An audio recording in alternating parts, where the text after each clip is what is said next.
สบายดีทุกคนน้องซื้ออภัสราพาเด็ดแพงรหัสนิสิต67010110145มื้อนี้สิพามาแนะนำคำศัพท์ภาษาลาว15คำมีอีหยังแหน่ไปเบิ่งกันเลย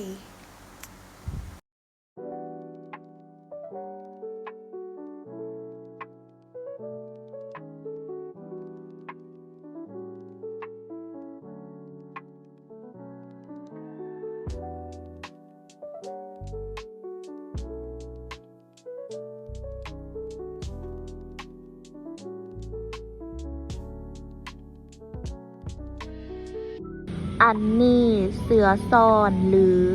เสื้อชั้นใน อันนี้ทรงซ่อนหรือกางเกงใน อันนี้เกิบหรือรองเท้า อันนี้ถุงตีนหรือถุงเท้า อันนี้สายแอวหรือเข็มขัด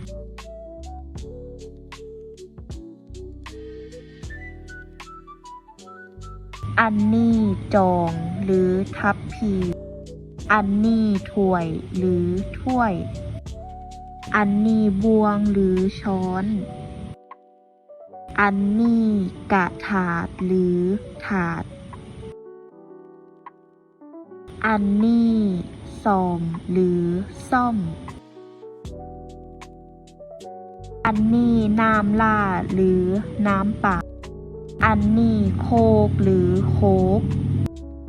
อันนี้เบียร์หรือเบียร์ อันนี้น้ำหมากไม้หรือน้ำผลไม้ อันนี้